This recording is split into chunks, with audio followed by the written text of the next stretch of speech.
This is Aussie Mac Zone. We'll cover everything Apple, including Macs, iPhones, iPads, and more.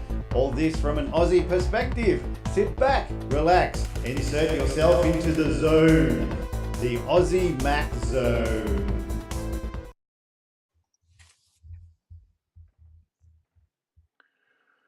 Hello, everybody.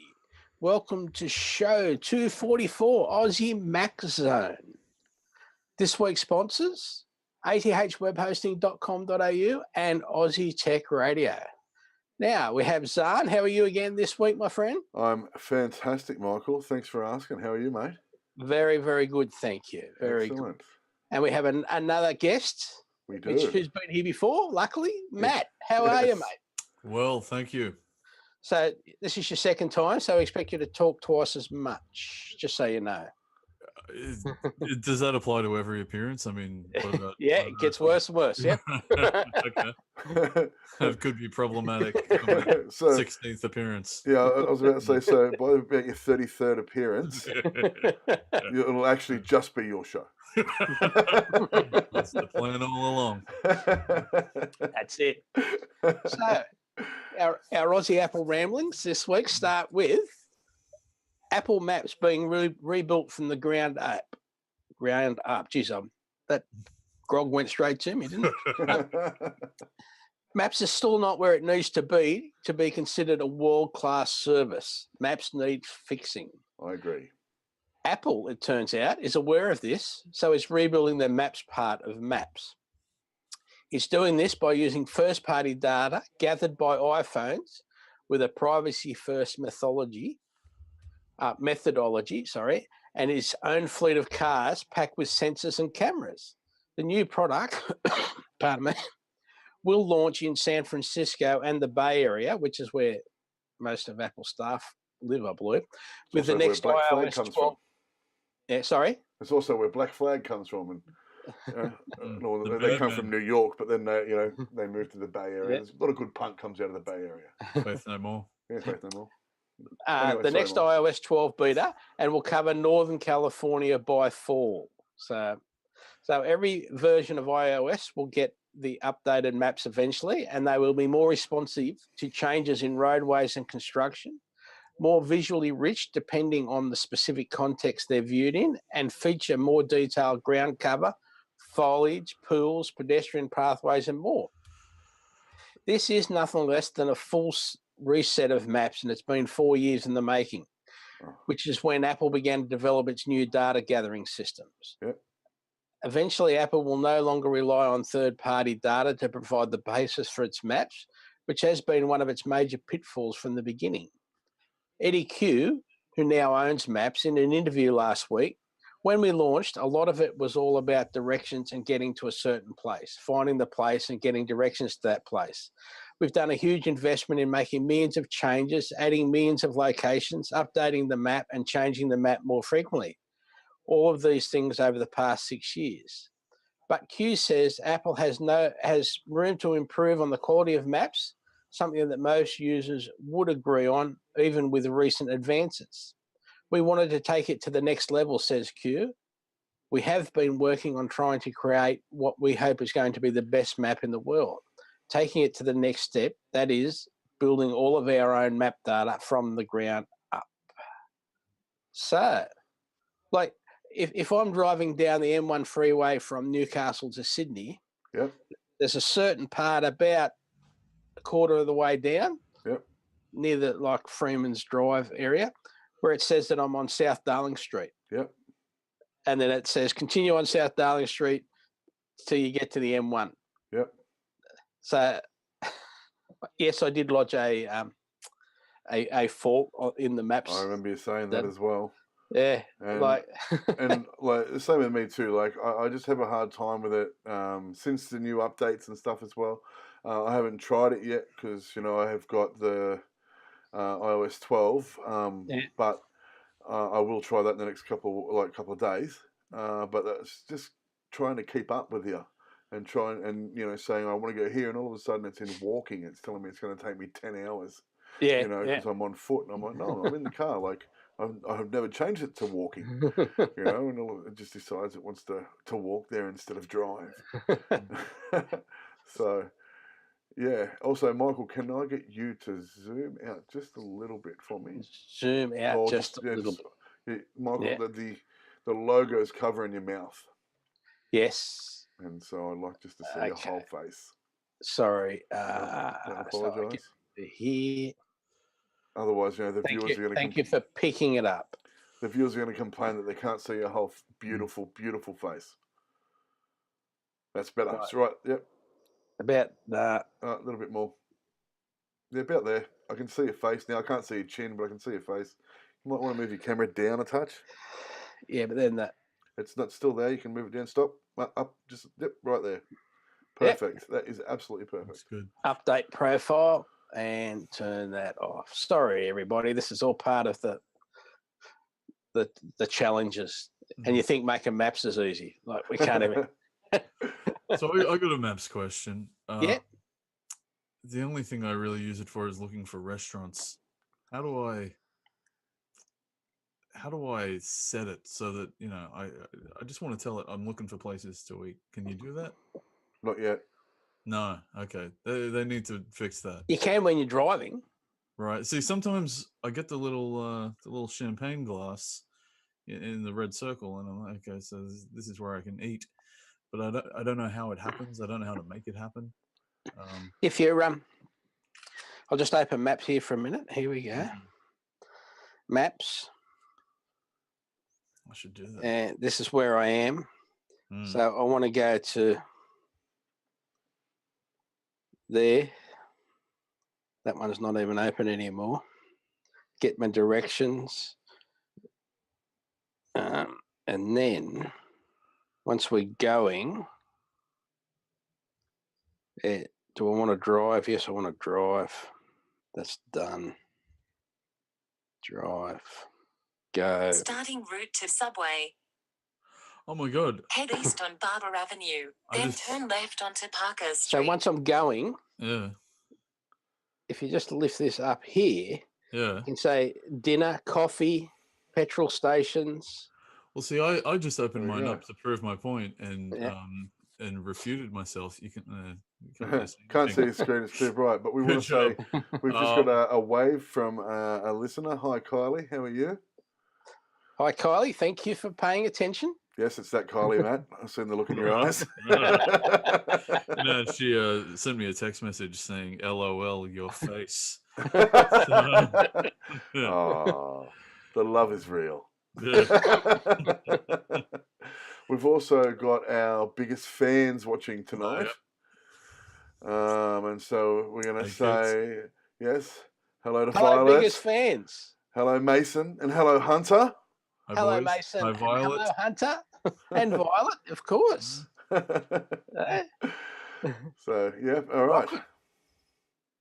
Back to you, Michael. Sorry, Matt. Oh, I was just going to say, so I opened it up and there's a little orange circle saying food and drinks. So, there you go. There you go. It was paying attention to you. Maybe if I switch to 11.4, I'll lose that. No, you won't lose that. I think no. All right. No. Here's one for Matt because it's to do with schools. Story 2. Clever. Yeah. Clever solves the identity management problem for K to 12. Mm-hmm.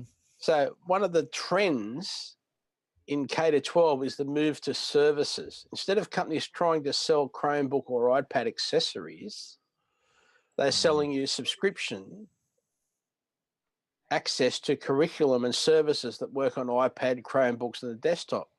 So from a business perspective, this makes a lot of sense for companies. They get recurring revenue from schools instead of relying on individual purchases. For schools, it begins to make a lot of sense as well. Recurring payments for something you rely on works. Instead of making an initial upfront purchase for an app, you can pay a little each month or by the year. By making regular payments for apps and services, those companies have a vested interest in maintaining the product, which is the important bit. It's keeping it all up to date. This onslaught of services has created a problem for IT administrators everywhere. So At my school, we rely on about 5 services every single school year. Generally pretty happy with them and know how they perform. They don't even mind the price they pay for each, but onboarding for new users is a challenge. About a month at the beginning of each year is spent downloading CSV files, tinkering with the format, creating usernames, making up passwords the students can remember, then uploading them elsewhere.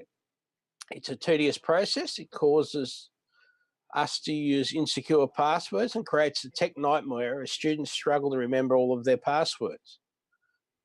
So what K-12 needs is a universal login system. This feature would allow us to create one identity for students that follow them across their email, student information system, and all the apps we use.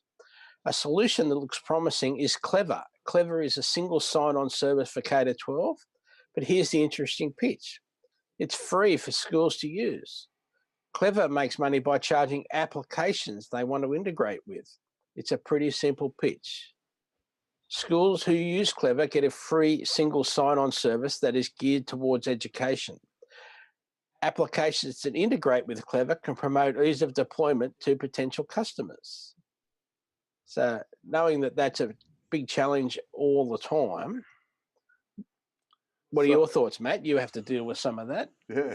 Well, yeah, I mean, kids forgetting passwords is the bane of my bloody existence. That said, another unintended side effect of the digital education revolution is kids like to swap passwords or tell their best friends their passwords and then stop being friends later that week and then go into each other's things. And Yep. then I have to get involved because, you know, Janie's fighting with Mary and, you know, shared her photos with Sally. And there's this whole emotional quagmire that's associated with all this tech stuff. Yeah. It sounds convenient. It sounds tempting, but I guess, yeah, just there is that issue that one password for everything means that if the wrong person has that one password, the wrong person has access to everything. Yes. That's a really good point, man. Wow. Yeah, well said. I make them sometimes. Yeah. Because when I was reading the show notes yesterday, and I thought, well, that's a really good idea. You know, they can get their password. It's something they can remember. You know, it can be case sensitive and stuff like that. So it's strong enough, you know, to sort of protect them. But I don't think of human error, where friends come and go, and they may just give the wrong person the password, and that's how that sort of, you know, horrible videos and everything like that, you know. Oh yeah. So, go to crap. Yes. Yep. That's right. And so, yeah, really good point, Matt. And I think it makes Michael's job a little bit harder with the schools he works with, and your job that little bit harder too, because they're, you know, having to deal with that sort of stuff.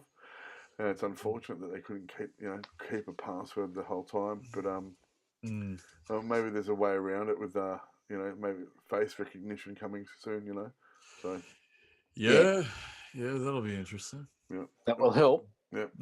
Also, we have a viewer question. Yeah. It's Harley Davis, and he says, "What's a good laptop to buy?" Well, this is you, Michael. Harley Davis.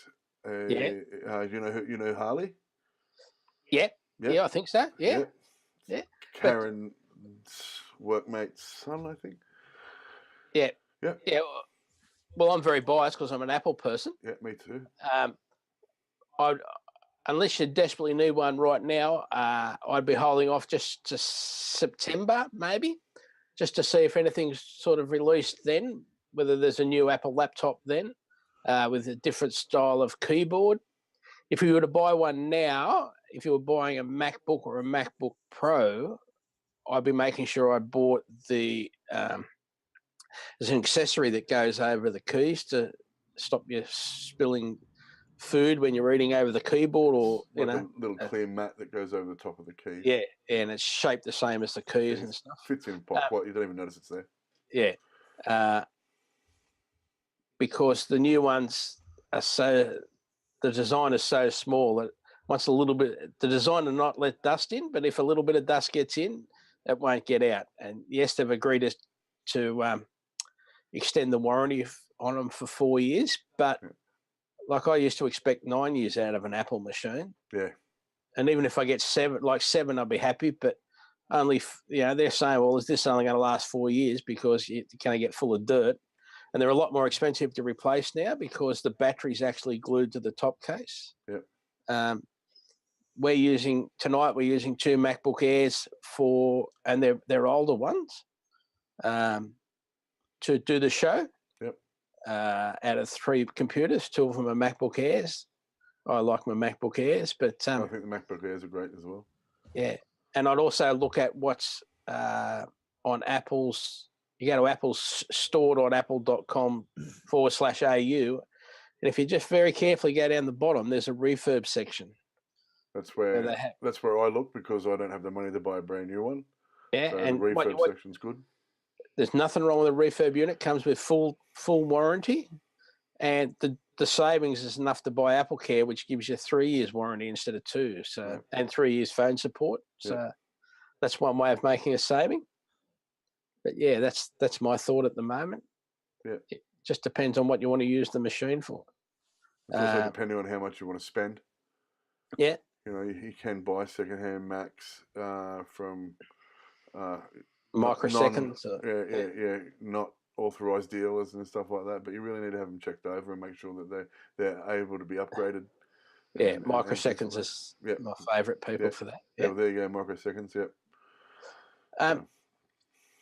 Yeah, it's always a challenge, but depending on what you need it for and like if you're using it at school, for example, whether the school lets you bring your own or what they've got invested in schools at the moment, it's hard. Each school's different, unfortunately. So yeah, what laptops have the Kingswood kids? Yeah, Kingswood kids. What sort of computers are they using? Chromebooks. For the last 3 years, it's. I think I asked you that last time. It's compulsory. The kids have got to buy their own Chromebooks. We got payment plans for. Anyone who's struggling a bit. Yeah, that's excellent too. It's good that you got a payment plan. Yeah, it seems to go all right. I think more good than bad. Yeah. So, It's a challenge. It is a challenge. Yep. Yeah. But it's you can't fight progress. It's happening. So So reminder this week, ATH web hosting. Yeah. At adhwebhosting.com.au.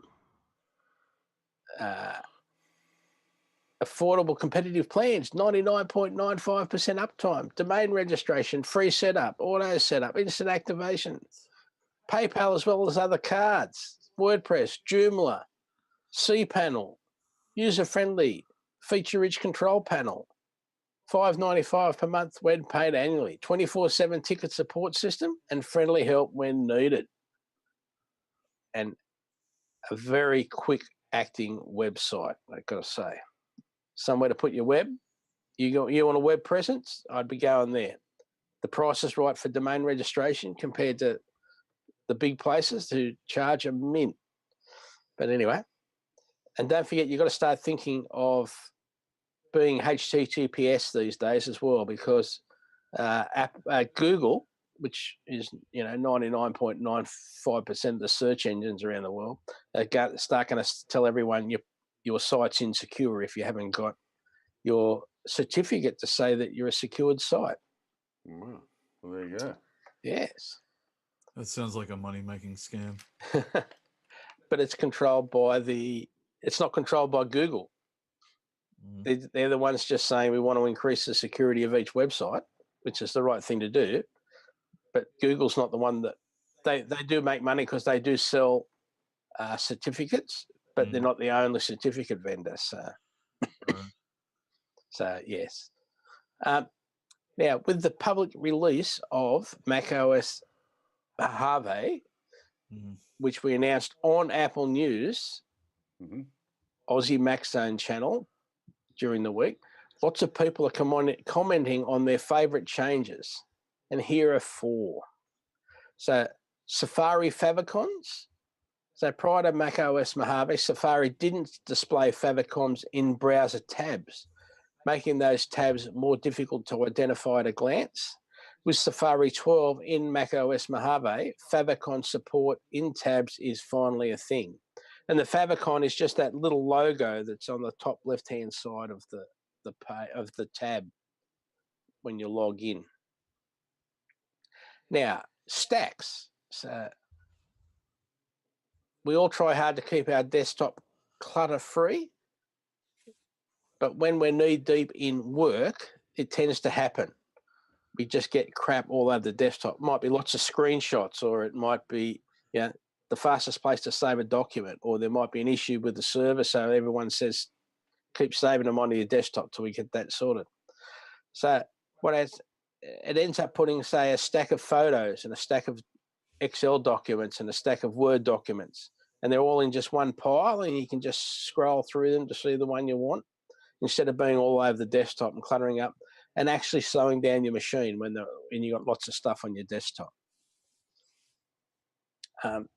So Stacks, a new feature in macOS Mojave, aims to help users stay more organised with just a few mouse clicks.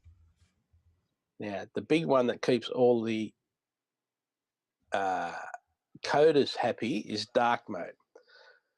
It wouldn't be a valid top feature list without including dark mode, which is arguably the flagship new enhancement found in Mojave.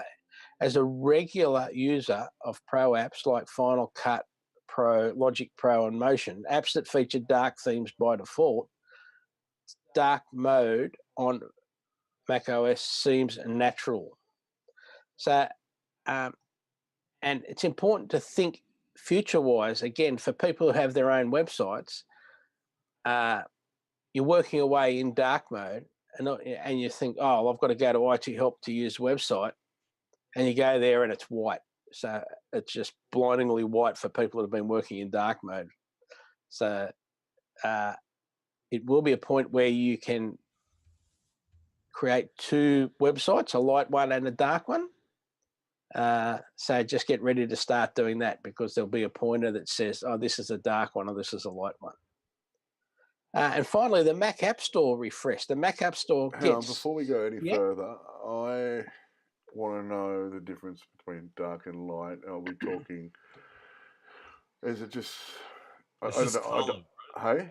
Hey, is it just color? It's like you're actually just talking about the depth of light, or are we talking about light and dark, as in technology sort of stuff? I'm not sure. Because at first I thought maybe it's like the dark web, like like dark magic, web, you know? Yeah. Right, yeah. Okay, so I've heard kids talk about this dark web. So if you look at Zoom on your left-hand side there, Zarn, yep, on the big screen, you'll notice it's dark. Yes. Right? Mm-hmm. And that makes things stand out more. Yep. So that's basically dark mode. Is that it? Like, so it's just a dark background or the light background? Well, yeah. Yep. Notice it's grey down the bottom. Yep. You know, where the microphone and all that sort of stuff is. That's grey. Yep. The leave meeting in red standing out. Yeah.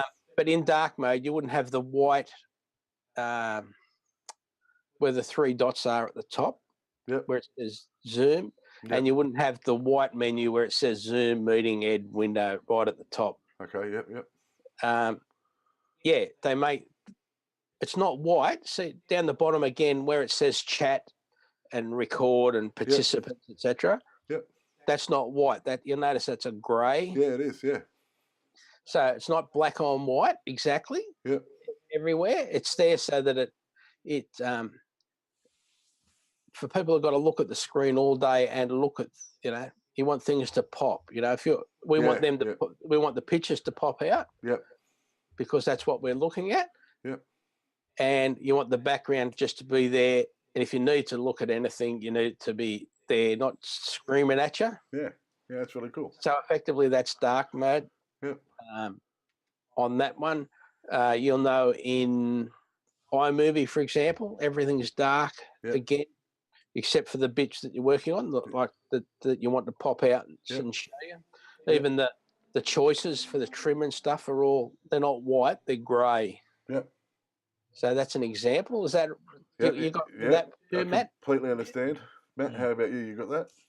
Yeah. The name just made it sound a lot more ominous. It's been around for a while, but like I said, it has. You'll be working away, and then you'll go to an app that's not dark mode, which is what they're trying to do. Yeah. Give you a choice, and you've got to go in when you're creating your app now. You've got to go in and make it a dark mode compatible app. Yep. So you can have a light mode and a dark mode, and you specify, all right, I want the text to be this intensity or whatever color. Yep. Yeah. Even if it's yellow, you don't want it to be yellow 100%. You want it to be yellow 75%, or you want your buttons to be a certain texture and color. Yeah. So that's what going in and creating dark mode is all about. Lighten up Matt's beard a little bit so we can see more of his face. My tie's not really popping. No, that's right. See? I need to dress for the podcast. Thank you, Michael. That's right. So the Mac App Store refresh, the Mac App Store gets some much love that it's been missing for a while. Not only does it come with a complete visual overhaul with iOS App Store like editorial content and video previews, it's getting some major new app support as well. And one of the big news items surrounding the free refresh is that Microsoft will bring Office 365 to the Mac App Store for the first time. Adobe will add apps from its Creative Cloud suite as well. Though complete details are still unclear. That's because, no one's caught up yet. There's plenty out there. People have got good ideas. This one here, so you guys are all musos, so this one interests me. Yeah. Drake's Scorpion on Apple Music crushes Spotify in streaming.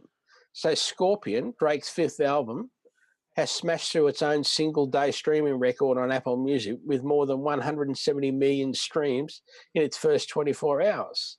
Spotify only reached about 76% of that traffic, despite having 120 million more users. So that means either the 120 million more users are, classical music listeners, maybe, or popsies, or something else other than Drake's style of music. Drake is pop, isn't he? Yeah. None of us know, do we? I didn't even know. I didn't even know Drake. Yeah, I didn't even know Drake had one album, let alone 5. So this is news to me. How many streams did you say the album's had so far? It's had 170 million streams in its first 24 hours. That means that Drake has made $8.20. Probably. I think the algorithm is 1/millionth of a cent for every 20 listens, something like that. Yeah. Oh, it depends who it's with. Well, yeah. It's probably more Spotify. Spotify are notoriously stingy. Yeah. See, Mac are actually quite good. They were a little bit tight, but they had a bit of a battle quite famous battle with Taylor Swift about the price, yes, and that sort of thing, and they relented. Yeah, well, they came to the straight party. away. Yeah, they came to the party. Like they were actually happy to pay the artist that little bit more because it's theirs. They want to make money for their property, and so Apple were happy to come to the party and be like, yeah, no worries. That's why Tidal's failing. Yeah. Woefully. I was interested when I saw this in the notes, Michael. Yeah. I wanted to ask whose side you take in the Drake Pusha T beef that's going on right now. You more of a Drake guy or a Pusha T guy? I have no idea. Who the heck is Pusha T? Kanye just produced his album and it's got a Drake diss on it. Oh, wow. I work with kids. Yes, you do. Yes. Pusha T sounds like some sort of granny that's trying to sell me Earl Grey.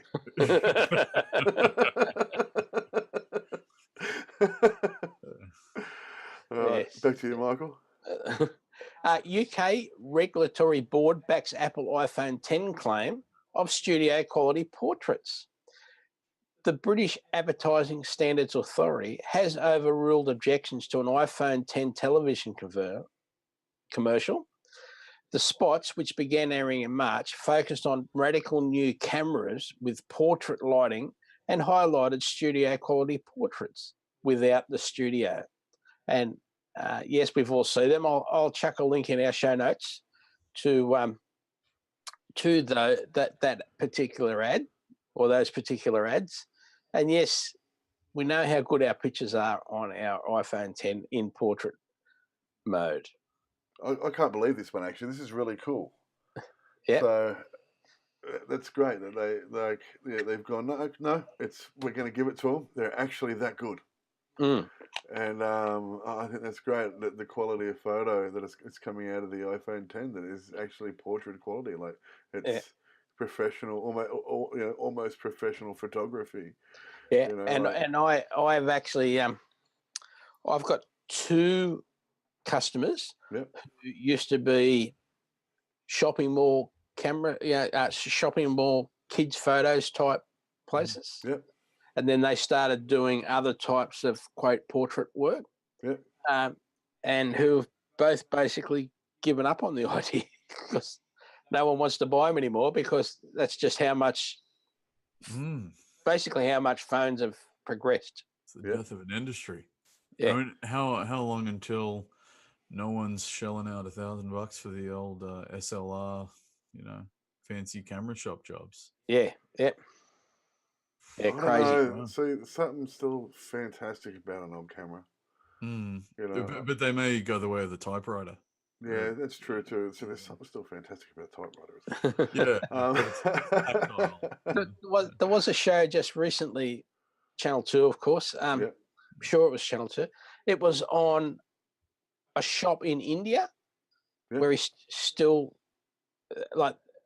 because of the financial situation in India, people are still using typewriters, and he's a repair centre that repairs them and keeps them going and sells them. And that's excellent. And he's got 10 guys or so working for him just repairing typewriters. I've got an old typewriter at home. It's one of the ones that came in the bright fluorescent suitcases, and you open it up and stuff like that. I just bought it from a junkyard, and took it home and still ink on the reel. And I had a bright orange one of those. I had a bright orange one when I was a kid. That's what made me think of it, like when I seen it at the garage sale or whatever it was, at the junkyard or something. Yeah. And I seen it, and this one, I think the one I've got's green, but the one I had when I was a kid was orange because it was my mum's. And she gave it to me. And and as for cameras too, I love an old camera that you have to actually use to take a photo. If you don't know how to use it, it won't take a photo. I can remember my first camera, which I got from my uncle, because he'd actually bought an SLR, when we were going on holidays, and it was like the box brownie where you the little box brownies, the accordion type. Come out and had that black accordion type. Around. Is that where you have to stick your head under the black? No, it's not. No, a lot more modern than that. At least 10 years after that. And that was back in 1966. That was when I got my first camera. Yeah, taking pictures. Yeah, the other ones, Michael got photos when he was a kid. him and his pet dinosaur. Yeah, that's right. But there was also I think I mentioned it on a show a couple of months ago. There's this great app you can get for your phone where you can take photos today, but you don't get them until tomorrow, or you don't get them for a week, depending on whether you choose what year you choose. That's fantastic. Wow. Isn't that cool? The novelty of inconvenience. The problem with phones today as well, like being cameras on your phones, is guys were nowhere near keen enough to take, self-portraits in brackets. Well, because you didn't know who was going to see it at the That's time. right. You'd have to take that into the, the rabbit photo, you know, to get that developed, and then you got to mail that to someone and hope that you got the right address, or their mum didn't open that photo. You know, or their letters. Didn't stop my mum from taking nude photos of me in the bath. Oh yeah, no, I've got Last week. That's right. Just come over to take I don't photos. even live with her anymore. That's right. She's dropped around while you're in the bath. Yeah, my mum used to take photos of us in the bath all the time, or we'd be running around the back on the slip and slide, with, you know, butt naked. Yeah. Up until like I was like 6 or 7, I'd be out the back with my brothers and sisters, butt naked. You know. Yeah. I've seen him walking around here, butt naked, on his slip and slide at his butt. That's right. I had something completely inappropriate to say about that, but I won't. All right. Yeah. Don't forget. Yep. Just to bring it back into the real world, we are brought to you by Aussie Tech Radio at www.aussietechradio. We've got the Aussie Tech Heads podcast. That's Australia, not only an award-winning podcast, it's Australia's longest-running individual show. And our sister one, Aussie Tech Crypto, is another one from one of our friends, My Tech Opinion. Another podcast from around Australia, and a great listen. Excellent. Absolutely. And notice the ads are working this week. So. They are working. They're working great. And g'day, Nigel. We've got another viewer out there. He's just watching. He hasn't said anything yet, but Nigel's a good mate. I've known him for a very long time, and it's good to see that he's come on to check out what's going on. Excellent. Yeah. Now, Eve, which was formerly Elgato, is all in on HomeKit. Elgato makes a lot of great HomeKit hardware and smart home accessories, and now that's going to be Elgato's only focus as it tightens up and rebrands. Elgato Systems is changing its name to Eve System and going all in on HomeKit as it shifts its focus totally to its extensive Eve line of smart home products. That's it. Eve makes this is the last port you have on air, by the way. Absolutely. Eve makes loads of HomeKit compatible hardware, including sensors, plugs, switches, and most recently sprinkler controllers. Now, as part of the new focus on smart home tech, Eve has sold its gaming division to a gaming peripheral firm, Corsair, and Elgato Gaming will continue as a separate brand. Hopefully, now we'll get Eve's light switches, for example, out here. Again, it's the voltage issue, 110 and 240 volts. That's where you have challenges. But as far as I know, they're starting to sell them in England, which is 240 volt system. Yeah, well, they're the same system as we've got. So yeah, the plugs are different, but we can buy their plugs and stuff. They are good, but we just need more and more HomeKit stuff in Australia, please. Yes, agreed. Yeah. So I don't understand why we don't get it just because we're 240 volt. Like the voltage, it's just. Then they need to manufacture it for us as well. Like we also want this, this HomeKit stuff and that, and it can't be that much harder to make it for us as well. It's not that they're not going to make money on it. Is that the kind of stuff where you can use your phone to turn your heater on before you announce that? Right. Okay. Yeah, that sounds good. I'll give you a demo after the show, my friend. Most of Michael's house runs on it. Yeah, nice. Of course, I'm at my house, but I'll drive over and I'll. That's right. I'll see you. Yeah, I'll pop in. We can tell you at your house, all that lovely decor behind you. Yeah, the tapestry. I picked that up in Peru. Oh, yep. It's funny, it looks Dutch to me. That must have been when it was on holidays again. Peruvian. It's a Peruvian colony. Yes. In the Netherlands. Yeah. Small pocket. So here's something for people to be aware. Yeah, go on. We've got a comment here from Kellyanne. She says, an old camera is beautiful, but without an iPhone, I wouldn't be able to take a nice photo of my kids. So, when we're out and about, when you got your kids running around, you don't always take a camera with you.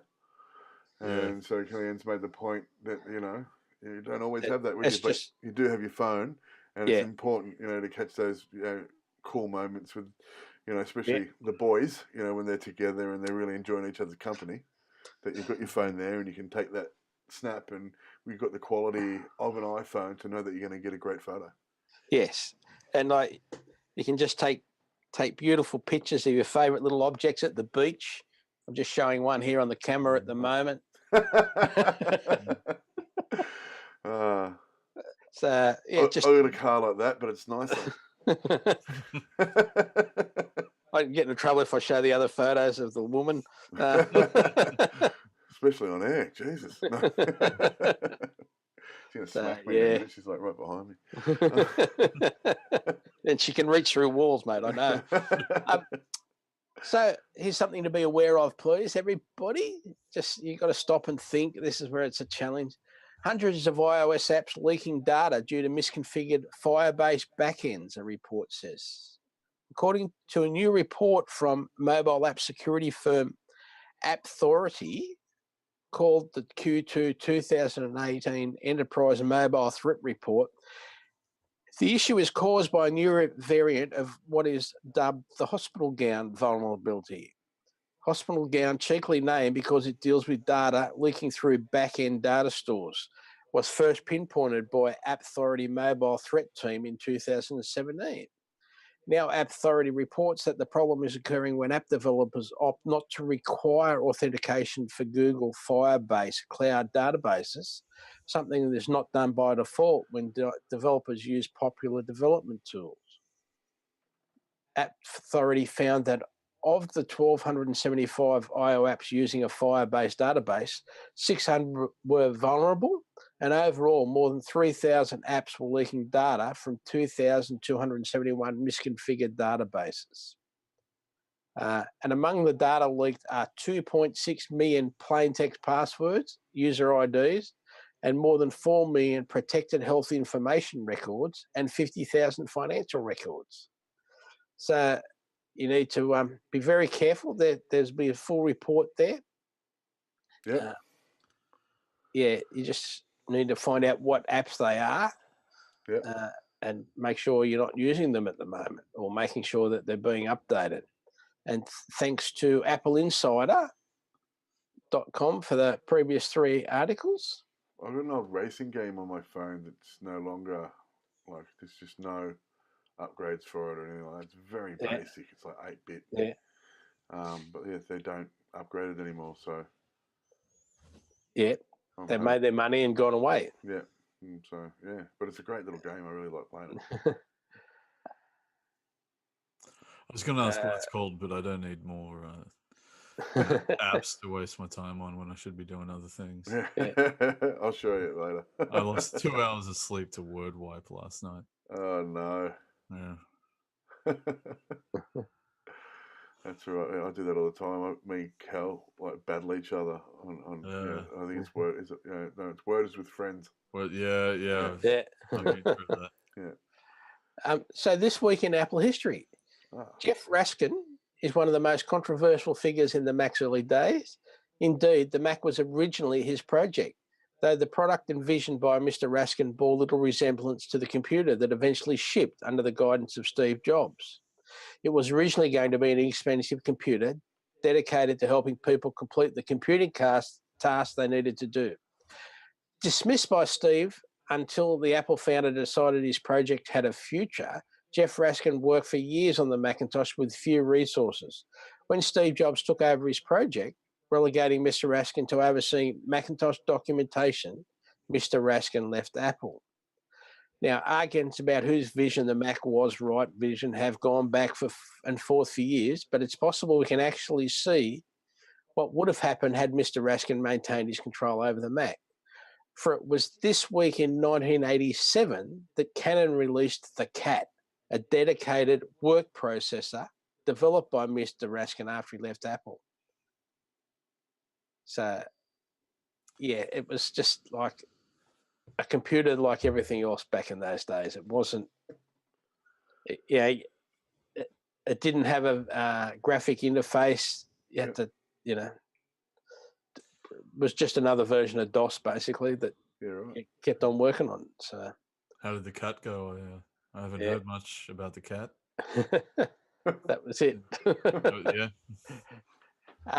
Now, that same week, Apple gave birth to Claris Corporation, its brand new software subsidiary spun off from the main company. William Campbell, who later made a big splash with a little company called Intuit, which is a big finance app these days, was the Apple exec chosen to head the new spin-off. And today he sits on Apple's board of directors.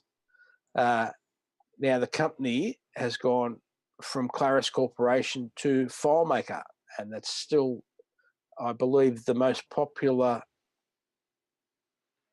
database there is currently. Now, in 1991, the PowerPC age was born. It was this week that Apple and IBM, the two former bitter rivals, signed a letter of intent for IBM to license the PowerPC processor to Apple. The letter also promised to work on Ping, the Apple IBM operating system you likely never heard of, unless you read a thing called Apple Confidential 2.0. Missed that one. Yeah. Stepping ahead a bit further, a painful era of Apple history was ended this week in 1997. It was then that Gil Amelio, the embattled and heavily criticised CEO, who made the decision to buy the company whose ex-CEO ended up taking his job, next resigned. Mr. Amelio was not a great CEO who could take Apple into the future, but he did do enormous changes to Apple while he was in charge, including eliminating waste, killing bloated and dead projects, restructuring the company to the tune of billions of dollars, and other much-needed cuts. Those cuts, finance guy. Yes. Yep. Those cuts were all desperately needed at Apple, and it had all been made before Steve Jobs stepped back into the role of guiding visionary at Apple. That's something for which Mr. Amelio seldom gets credit. Now, on a sad note, it was this week in 2001 that Apple canned the Cube, its G4-powered headless Mac, the size of an oversized box of Kleenex. One of the much-loved and admired Macs to ever come from Apple, it was also one of the few failures in terms of sales under Steve Jobs.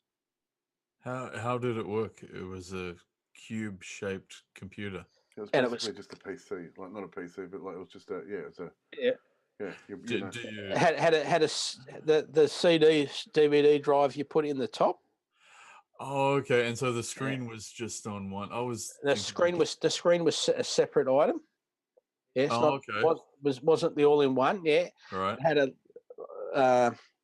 was this clear plastic and then silver lined. Sorry. Do you have one? Yeah, but I don't know where it is. Okay. Yeah. I knew you'd have unless it was one of the things that got stolen when the shop got robbed a few years ago. But yeah, definitely an awesome machine. Why do you think it failed? They were expensive at the time, and I think that's the only reason. It's because you either had like the iMac all in one machine, or you had the bigger like G5 Power Macs, the really big ones where you could put different, put 4 drives in it, or you could put, different two video cards and that sort of thing, where this was in the middle. Right. So G5s are a big case, like you stand it under the desk. Yeah. They were tall. Yeah. And, they were quite powerful and still are, like if you can build them and that sort of stuff. Yeah. And so, and these ones were just sort of that mini, on top. You see the Dells do it with they've got their computer and the monitor sits on top, sort of thing. Similar style to that sort of thing. So I've got to cover another couple of little stories before we go. I'm just waiting for them to load up because I think they're worth mentioning. So the long-running lawsuit between Apple and Microsoft has been, like, Apple won it in court and Samsung apparently decided to stop fighting. And that's what I thought. It was Samsung, not Microsoft, wasn't it? Yeah, sorry. Yeah. And Samsung have decided to stop fighting and they agreed to pay whatever they've agreed to pay. We don't know what it is. So that's taken 7 years to get that decided. Good. What were they fighting about? So remember when like the Apple Design. iPhone first came out, and you had like, even to the point where Samsung back in those days had exactly the same icon for Okay. things on your phone. Just little things like that to try and Apple was saying it was to try and mislead customers. So when you walked into an AT&T shop or a Telstra shop, and you were trying to decide whether to have an Apple phone or some other phone, and you go, oh, look at those icons. It must be the same thing, just this one's half the price. Yeah. That sort of thing. It was just a little bit misleading. So Apple took them to court over it. Yep. Now, there was another one, which is really interesting. So Apple hardware and clothing to help guide the blind and the deaf. Yes, I was reading this one. This is fantastic. It is. So, yeah, Apple's developing technology that would combine a cylindrical device and possibly smart clothing to provide deaf and blind people tactile or auditory signals to navigate their environments.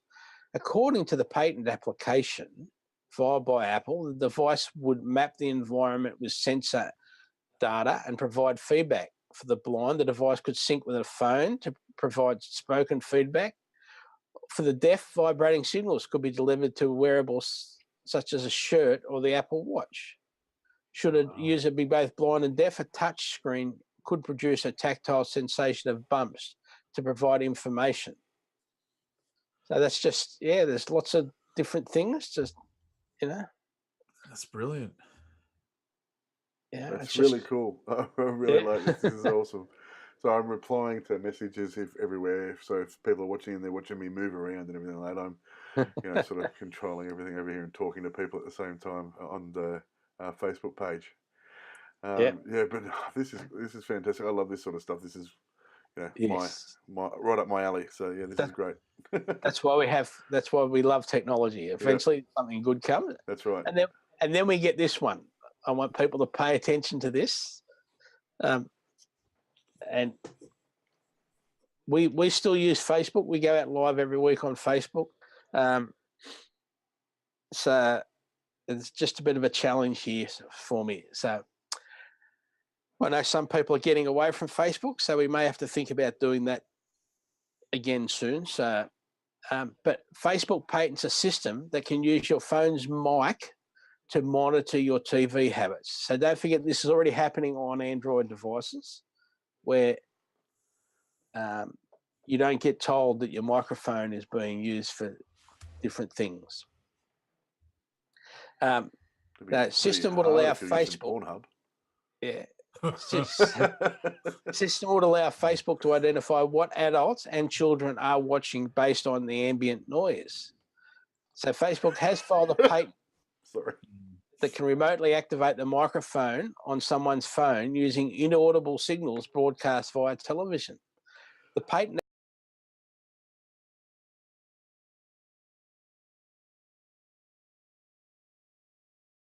phone, tablet, or long-riveted smart speaker to turn on the microphone and start recording ambient audio of the content item. The recording could then be matched to a database of content to allow Facebook to identify what the individual was watching, like Shazam for TV, but without the individual choosing to activate the system. So, yeah, that's... do we like that? They can just tell you what's happening. No. They're saying it's being triggered by the ad or the TV show, and really it just goes... What if you're watching something on your phone? Well, it can still be... The microphone can still pick it up, can't it? Yeah, but it just goes... It can go... Well, they already know... Someone already knows what you're watching on there, but it's keeping track of TV. It's the hassle, isn't it? Because you can just be there. It'll go bing, bing, and it'll go, oh, this person's watching, what are some of that? See, I don't even watch TV anymore, but MasterChef. Neither do I. And then I'll go bing, bing, and this will be NCIS, and it'll go bing, bing, and they're watching most the of the news. or something. Most of the stuff I watch on my phone is like on the train or something like that, and I'll be watching Netflix. So I'll watch like Star Trek Voyager, or I'll watch MacGyver, or something like that, because I love that old school stuff. Even though the MacGyver I'm watching is the new series, like with the new MacGyver. Yeah. But actually I finished watching that now. But that's beside the point. That's the sort of stuff I'm watching on my phone most of the time. But this has got nothing to do with watching it on your phone. This is TV. So the speaker, so the microphone is picking up what you're watching on TV. Yes. Again, it'd be pretty much the same, but still. So therefore, your microphone's always on and listening. Yeah, but not on the Mac and on the iPhones. No. Yeah. So is there a way Apple to would not allow that to happen? No. Because I was at Zarn's house the other day and he was watching Love Island. I don't want my phone to think that I watched Love Island. You were not at my house watching Love Island, you liar. That never happened. It may have been on, but we weren't watching it. I don't even know how they got to that channel. We were looking for sports. That's right. Yeah. Sports ball. So, yes. Or beer ads. So, yeah, there's three, one long-running one that we hopefully won't hear about anymore. 7 years it's taken to get to that point. Yeah. That's basically as long as the iPhone's been out. Yeah. Apple hardware and smart clothing, that's the best story of the week, I think, really. And the Facebook where the phones are always listening. Yeah. Yeah. So I think, that the clothing's awesome. It's so cool. And you're right, Michael, where you're saying, like, there's no... Kellyanne has just written lies, by the way. Kellyanne, you're not allowed to dob us in online, all right? Yes. But it's just showing technology, at its best, that it's not out to get us. Yeah. Is Judy, that's okay. Judy says hi to us too. Michael. Excellent. Yeah. And she said, sorry, Matt, she doesn't know you, but Matt's a great guy. Judy, you can say hello to him. And How's it going, Judy? Yes, you can. If you would like to. If you'd like to do a podcast with us, Judy, that would be great. Yep. I'm sure, and we could do it from up there. We can work it out as long as you've got a camera and stuff like that. I'm sure you'll be able to work it out. Yep. So, now our show promotion. Don't forget, show notes link each week on the show upload, except in Google, because Google just download the stream from somewhere and then start playing it when you ask them to play it. So they don't actually have any links or anything in there. You can still search Aussie Mac Zone. You can say play Aussie Mac Zone and it'll play it. Then you've got to go and find the show notes at aussiemaczone.com.au. Just there's a show notes link there, and you go in and find the show notes for the last all of the shows. So, I'll let that just this week. Yeah. You can search for us on Spotify. You just search for Aussie Mac Zone. And don't forget, Apple News, do a search for Aussie Mac Zone and click on the heart. That'll favourite us and make it as easy to find. Kylie said it's okay, Matt. She loves you. She wrote this online. Now I have proof. Don't say that out loud. His wife will find out. Now, because we didn't quite get set up properly, I wanted to show you all the video, but yes, we don't have it, unfortunately. It won't be live, but I will put a link to it in the show notes. And if you're a car enthusiast, I'll put a link to it in Facebook because I love motorsport. I worked on race cars. I had my own rally car. I worked as a flaggy. I worked as a steward. So I've done lots of things in car racing for a while. I just like fast cars and burnouts and that sort of stuff. I've tried to drift before. Michael was there for that. Yeah, that was just driving down the M4. He was drifting all over the road. But anyway, so yeah, I'll put a link to an awesome little clip that someone put up on Facebook, and I shared it on Facebook, and I'll share it to the Aussie Mac Zone crew as well. So, Also shows some nerds like cars as well. yeah. Matt has no interest in them whatsoever, by the way.